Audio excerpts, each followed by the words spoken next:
Imaginez, vous êtes un collectionneur de whisky, un connaisseur des meilleurs whiskies du monde et un collectionneur des bouteilles les plus rares. Vous passez des heures sur les ventes aux enchères, à vous renseigner sur les distilleries, à connaître chaque série et chaque bouteille des distilleries que vous aimez. Puis un jour, une occasion en or se présente. Une bouteille de Macallan Vintage vient d'être mise en vente aux enchères. L'enchère est haute, mais vous êtes prêt à payer. Ce whisky, un millésime rare, est votre Graal. Vous enchérissez et vous remportez la vente à un prix vertigineux d'1 million de dollars. Mais il est peut-être possible que la bouteille que vous venez d'acquérir ne corresponde pas à ce que vous avez acheté.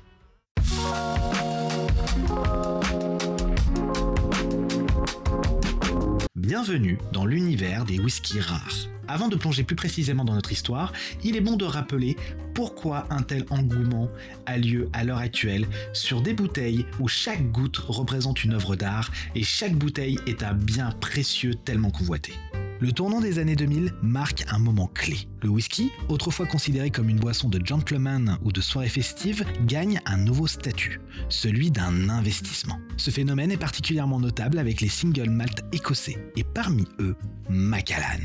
En 2010, une première bombe éclate. Une bouteille de Macallan 1926 fine and rare est vendue pour 75 000 livres sterling lors d'une vente aux enchères chez Christie's à Londres. Cette vente crée un précédent et attire l'attention des investisseurs du monde entier. Pourquoi ? Parce que ce whisky est bien plus qu'une boisson. C'est une capsule temporelle, une histoire enfermée dans une bouteille. La distillerie Macallan, située dans le Speyside en Écosse, n'a pas toujours été ce symbole de prestige. Fondée en 1824, elle était à l'origine une petite distillerie discrète. Ce n'est que dans les années 1980 que Macallan a commencé à se positionner comme une marque haut de gamme, en mettant en avant des whiskies vieillis dans des fûts de sherry espagnol. Mais ce qui propulse Macallan au rang de légende, c'est bien sa capacité à raconter une histoire. Prenons par exemple le Macallan 1926, distillé en pleine prohibition américaine. Ce whisky a traversé des décennies, vieilli lentement dans des fûts de chêne pour être embouteillé dans les années 1980. Le résultat, un produit rare, presque mythique, qui combine histoire, artisanat et rareté. Au début des années 2010, un nouvel acteur entre en scène, le marché asiatique. En Chine et au Japon, le whisky devient un symbole de richesse et de raffinement. Pour beaucoup, posséder une bouteille rare comme un Macallan, c'est afficher son statut. En 2014, une bouteille de Macallan 6 litres Lalique Impérial, une édition limitée, est vendue pour 628 000 dollars lors d'une vente aux enchères à Hong Kong. Ce record marque l'entrée des investisseurs asiatiques dans le jeu. Pour eux, chaque bouteille est une pièce de collection, un investissement tangible qui ne perd pas sa valeur avec le temps. Ce phénomène dépasse l'attrait gustatif. Avec la montée des ventes aux enchères et des plateformes spécialisées comme Whisky Auctioneer ou Bowmans, le whisky devient un actif financier à part entière. Entre 2010 et 2018, la valeur des whiskies rares a explosé, augmentant de près de 500%. Autre exemple frappant, en 2018, une bouteille de Macallan 1926 atteint la somme de 1,2 million de dollars chez Christie's. Quelques mois plus tard, une bouteille identique franchit la barre des 1,5 million de dollars. Cette envolée des prix crée une dynamique.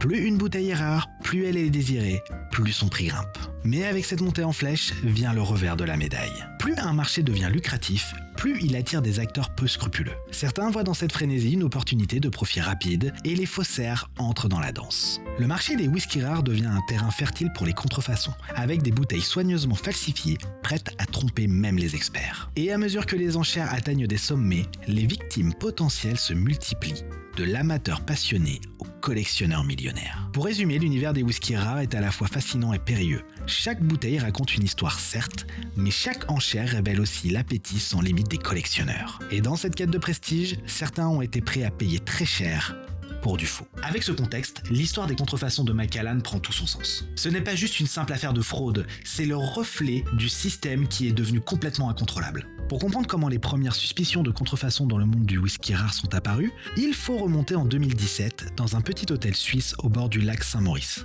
le Wild House Annecy. Cet établissement, célèbre pour son bar Devil's Place, possède l'une des plus vastes collections de whisky au monde, avec plus de 2500 références soigneusement sélectionnées. C'est dans cet écrin prestigieux qu'éclate une affaire qui va secouer le marché des whiskies rares. Un jour de juillet 2017, un collectionneur chinois, Zhang Wei, fait une entrée remarquée au Wild House Annecy. Passionné de whisky, Zhang Wei est également connu pour son portefeuille bien garni. Ce jour-là, son regard s'oppose sur une bouteille exceptionnelle. un Macallan 1878, un whisky prétendument distillé il y a près de 140 ans et vieilli pendant des décennies avant d'être embouteillé. Le prix, 10 000 francs suisses pour un drame, l'équivalent de 2 centilitres. Ce tarif astronomique, même dans le monde des whiskies rares, n'effraie pas Zhangwei et il passe la commande.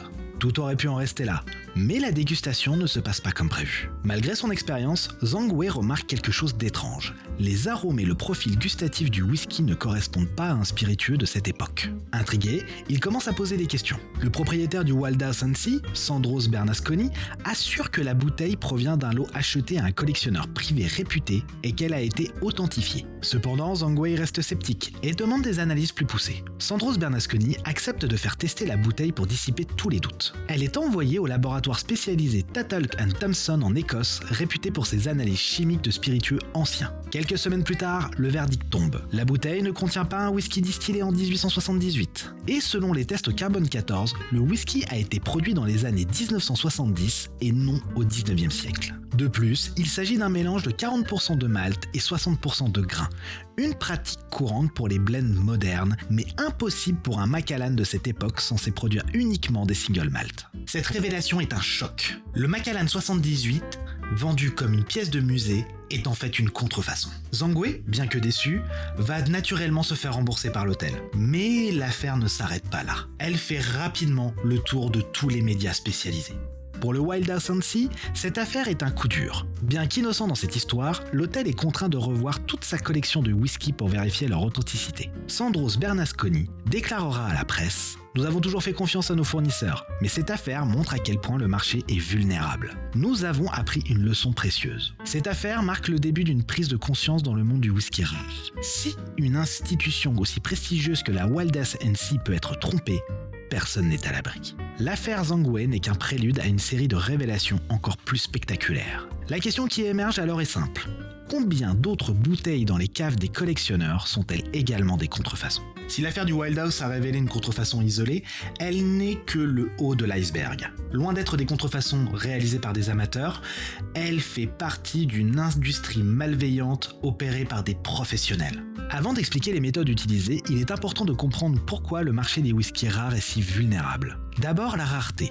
Des bouteilles comme des Macallan 1926 ou Dalmor 62 se vendent pour des centaines de milliers, voire des millions de dollars. Leur rareté et leur valeur en font des cibles parfaites. Et contrairement aux œuvres d'art, les whiskies rares ne disposent pas toujours de bases de données centralisées ni de mécanismes robustes d'authentification. C'est dans ce contexte que les contrefacteurs ont perfectionné leur art. Une des techniques les plus courantes utilisées par les faussaires est de récupérer des bouteilles vides des millésimes qu'ils veulent contrefaire. Ces bouteilles sont souvent achetées à des enchères ou auprès de collectionneurs, parfois même directement dans les bars spécialisés. Et après un nettoyage minutieux, elles sont remplies avec des whiskies modernes, souvent bon marché, mais capables d'imiter le style de l'époque. Les étiquettes jouent un rôle crucial dans l'authenticité d'un whisky rare.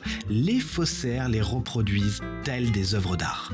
Pour donner l'illusion d'une étiquette ancienne, ils utilisent des produits chimiques, des rayons UV ou même du thé pour jaunir le papier. Ainsi, grâce aux imprimantes modernes et aux scanners haute définition, ils reproduisent fidèlement les polices et motifs historiques. Et dans les faussaires, nous avons un exemple célèbre. En 2015, un faussaire italien, Francesco Gelli, a été arrêté pour avoir falsifié des dizaines d'étiquettes de Macallan et Glenfiddich, utilisant des gravures d'époque qu'il trouvait dans les archives en ligne. Pour tromper les acheteurs les plus prudents, les faussaires fournissent souvent des certificats d'authenticité, parfois signés de noms prestigieux.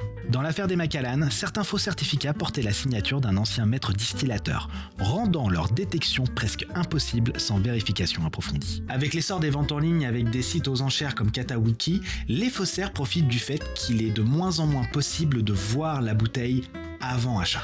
Nous avons vu en 2018 un lot de bouteilles prétendument distillées dans les années 1940 qui a été retiré d'une vente aux enchères de Bowman à Hong Kong après des doutes émis par des experts. Mais les faussaires opèrent rarement seuls. L'enquête autour de l'affaire Macallan a révélé l'existence d'un réseau international impliquant des ateliers en Europe de l'Est spécialisés dans la fabrication de bouteilles et d'étiquettes et des revendeurs en Asie profitant de la demande croissante en Chine pour écouler les faux produits. Nous pouvons aussi noter des intermédiaires qui, conscients ou non de la fraude, ont servi de relais pour vendre les contrefaçons. Les faussaires ne se contentent pas de copier des bouteilles rares existantes. Ils vont jusqu'à créer de faux millésimes et de fausses distilleries. En 2020, un collectionneur allemand a payé plus de 15 000 € pour une bouteille de Glenlivet 1943. Après analyse, il s'est avéré que ce millésime n'avait jamais été produit, la distillerie ayant interrompu ses activités pendant la guerre. C'est ainsi que la fraude a prospéré pendant des années car les acheteurs, souvent novices ou attirés par des prix apparemment justifiés, faisaient rarement analyser leur achat. Ce n'est qu'après des affaires médiatisées, comme celle de Wild & Sea, que la vigilance s'est accrue. Ces méthodes montrent l'ingéniosité des faussaires, mais elles démontrent aussi le trou béant de contrôle dans l'identification des bouteilles rares. Pour les collectionneurs, chaque bouteille devient maintenant une énigme à résoudre et une attention particulière pour éviter la fraude. Lorsque les premiers cas de whisky contrefait ont éclaté au grand jour, ils n'étaient que des gouttes dans l'océan. Mais au fil des enquêtes, les experts ont découvert que le problème était bien plus étendu qu'on ne l'imaginait. Ce n'était pas simplement quelques bouteilles isolées dans les collections privées ou les bars exclusifs, mais un réseau massif de contrefaçons touchant le cœur du marché des spiritueux haut de gamme. En 2017, une étude menée par Rare Whisky, une société britannique spécialisée dans l'authentification des whiskies rares, a bouleversé le marché. Après avoir acheté et analysé 55 bouteilles présumées rares, provenant d'enchères et de collections privées, ils ont découvert que 21 d'entre elles, soit 38%, étaient des contrefaçons. De même, une bouteille contenant un Ardbeg 1885 a été identifiée comme un mélange moderne de whisky bon marché avec un bouchon vieilli artificiellement. Rare Whisky a estimé que 70% des bouteilles de whisky rares en vente à l'heure actuelle sur le marché chinois pourraient potentiellement être des contrefaçons.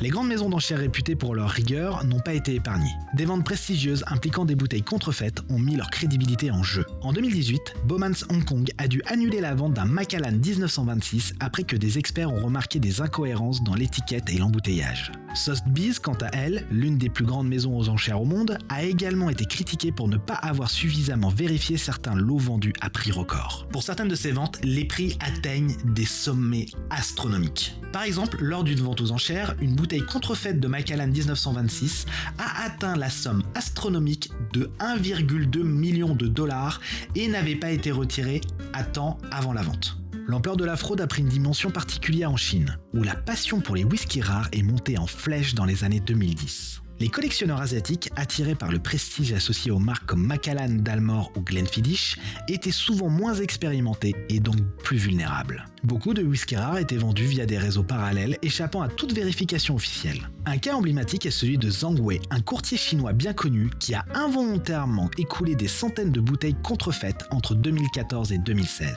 Zhang, qui achetait ses bouteilles principalement en Europe, s'est retrouvé au centre de multiples procès après que plusieurs clients se soient plaints d'avoir été trompés. Les pertes financières liées à la fraude sont vertigineuses. Selon Rare Whisky, le marché noir des whiskies contrefaits représenterait en 2017 près de 41 millions de livres sterling par an. De plus, des marques comme Macallan ou Glenfiddich ont vu leur image entachée bien qu'elles ne soient pas directement impliquées dans les contrefaçons. Des initiatives ont été lancées pour renforcer les contrôles et protéger les acheteurs, mais le chemin reste long pour restaurer pleinement la confiance. Avec des millions de dollars en jeu, l'affaire des whiskies contrefaits n'est pas juste une tricherie isolée. Elle est le reflet des failles d'un marché en pleine expansion, où la passion et l'avidité est un terrain fertile pour les faussaires. Ce n'est pas simplement une histoire de fraude, mais un récit qui met en lumière la vulnérabilité d'un secteur construit sur la passion, le prestige et la rareté. Le marché des whiskies rares repose sur une promesse, celle de l'authenticité et de l'histoire. Chaque bouteille raconte une époque, un savoir-faire et un terroir. Pourtant, cette promesse peut être brisée par un faussaire habile et des acheteurs trop confiants. Même les collectionneurs les plus expérimentés doivent faire preuve de prudence. Vérifier les origines, demander des analyses et privilégier les vendeurs reconnus sont des étapes cruciales. L'industrie a appris que personne n'est à l'abri des contrefaçons, pas même les établissements les plus prestigieux ou les marques légendaires comme Macallan. Ce scandale a souligné l'importance de l'innovation pour garantir l'authenticité des produits. Les technologies modernes comme la blockchain et les analyses isotopiques ne sont plus un luxe, mais une nécessité pour préserver l'intégrité du marché. Ce scandale a montré que la responsabilité ne repose pas seulement sur les producteurs ou les maisons d'enchères, mais aussi sur les acheteurs et les collectionneurs. La recherche d'un profit rapide ou d'une pièce exceptionnelle peut souvent conduire à négliger les vérifications nécessaires. La transparence et l'éducation sont essentielles. Les amateurs de whisky doivent apprendre à identifier les signes de contrefaçon et ne pas se laisser aveugler par l'attrait d'un prix ou d'une histoire trop belle pour être vraie. Malgré les pertes financières et la perte de confiance, cette crise a été un catalyseur de changement. Les distilleries, les maisons d'enchères et les collectionneurs se sont unis pour créer des normes plus strictes et adopter des outils de protection plus robustes. Malgré tout, le scandale n'a pas terni la magie du whisky. Ce spiritueux reste un symbole de savoir-faire et de patrimoine, une boisson qui raconte des histoires de distilleries isolées dans les Highlands ou de tonneaux vieillis pendant des décennies. La fraude dans le whisky nous rappelle une vérité universelle. Là où il y a de la valeur, il y aura toujours des personnes prêtes à tromper pour en tirer profit. Cependant, cette crise a aussi montré la résilience d'une industrie prête à s'adapter et à protéger ses trésors. La prochaine fois que vous lèverez votre verre avec votre whisky préféré, prenez un moment pour réfléchir à son histoire, son authenticité, les gens qui ont travaillé derrière cette bouteille que vous appréciez tant. Si vous aimez l'histoire sur les whiskies, je vous invite à regarder ma dernière vidéo sur Glenfiddich. Sur ce, moi je vous laisse et n'oubliez pas, buvez moins, mais buvez mieux.